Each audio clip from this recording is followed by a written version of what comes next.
আসসালামু আলাইকুম। কাছের এবং দূরের সকল ইতালি প্রবাসী ভাই ও বোনেরা, যেখান থেকে আমার এই ভিডিওটি দেখছেন, সবাইকে শুভেচ্ছা ও ভালোবাসা জানাচ্ছি। আজকের ভিডিওর মূল বিষয় হচ্ছে ইতালির ভিসা প্রক্রিয়া এবং নতুন 2025 ফ্লুসি নিয়ে কিছু আপডেট। অনেকেই আমাদের হোয়াটসঅ্যাপে মেসেজ করেন, ছবি পাঠান এবং জানতে চেয়েছেন বিএফএস গ্লোবালের বর্তমান পরিস্থিতি নিয়ে। তো চলেন তাহলে খবরে বিস্তারিত জেনে নেওয়া যাক।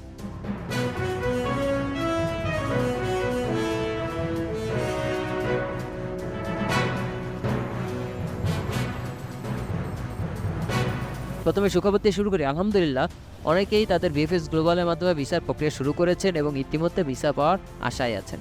অনেকেই তাদের সিরিয়াল নম্বর পেয়েছেন এবং জমা দেওয়ার প্রক্রিয়া তাদের শুরু হয়ে গিয়েছে। বাংলাদেশ থেকে ইতালিতে কাজের জন্য প্রায় 20,000 মানুষ ভিসার প্রক্রিয়া চলছে। আগামী 2 মাসের মধ্যে তাদের ক্লিয়ারেন্স পাবে বলে আশা করা হচ্ছে। অনেকেই আমাদের প্রশ্ন করেন যে যারা নতুন আবেদন করতে চান তাদের জন্য কী নিয়ম রয়েছে। 2025-এ যারা ফ্লুসিতে আবেদন করতে চান তাদের জন্য কী নিয়ম রয়েছে।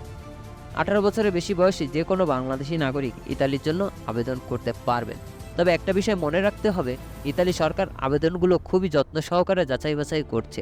বাংলাদেশ, শ্রীলঙ্কা, পাকিস্তানের জন্য আলাদা সুপারিশ করা হয়েছে, যাতে এদেশ থেকে যেসব আবেদন জমা পড়বে সেগুলো যেন সঠিকভাবে পর্যালোচনা করা হয়। ভয়ের কোনো কারণ নেই। যদি আপনার কাগজপত্র সঠিক হয় তবে আপনি নিশ্চিন্তে আবেদন করতে পারবেন। তবে মনে রাখতে হবে, আপনার যে মালিক বা স্পন্সরের আন্ডারে কাজ করবেন তাদের সঠিকভাবে যাচাই বাছাই করা হবে। ইতালিয়ান সরকার এগ্রিকালচার এবং ডোমেস্টিক কাজের ক্ষেত্রে বিশেষ নজর রাখছে, যাতে কোনো ধরনের প্রতারণা বা ভুয়া আবেদন না হয়। যেসব প্রবাসী ভাই ইতালিতে কাজের জন্য আসতে চান তাদের অবশ্যই সঠিক নিয়ম মেনে চলতে হবে এবং মালিকের আন্ডারে কাজ করতে হবে।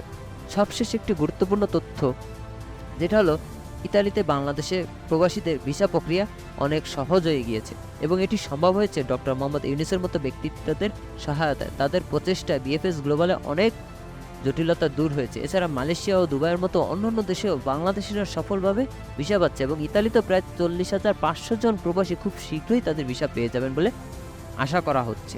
এছাড়াও বিএফএস গ্লোবালের মাধ্যমে যারা আবেদন করছেন তাদের জন্য আরেকটি গুরুত্বপূর্ণ আপডেট হলো, ইমিগ্রেশন প্রক্রিয়াটি এখন আরও দ্রুত হচ্ছে। ইতালি সরকার 2025 সালের মধ্যে আরও 65,000 নতুন কর্মী আনার পরিকল্পনা করছে, যেখানে ডোমেস্টিক কাজের জন্য 10,000 জনের চাহিদা রয়েছে। এই কোটা পূরণে বাংলাদেশি প্রবাসীদের জন্য একটি বড় সুযোগ তৈরি হয়েছে। তাই যারা ইতালিতে কাজের জন্য আগ্রহী তারা যেন সঠিক নিয়ম মেনে দ্রুত আবেদন করে। এই সুযোগকে কাজে লাগিয়ে আপনার ভবিষ্যৎকে সুসংহত করতে পারবেন ইনশাআল্লাহ। আশা করি এই তথ্যগুলো আপনাদের জন্য উপকারী হবে। আশা করি আপনারা সবাই ভালো থাকবেন এবং ইতালি ভিসা প্রক্রিয়া সম্পর্কে সঠিক তথ্য জানবেন। কোনো প্রশ্ন থাকলে আমাদেরকে অবশ্যই আমাদের কমেন্ট বক্সে জানাবেন। সবাইকে শুভকামনা। আল্লাহ হাফেজ।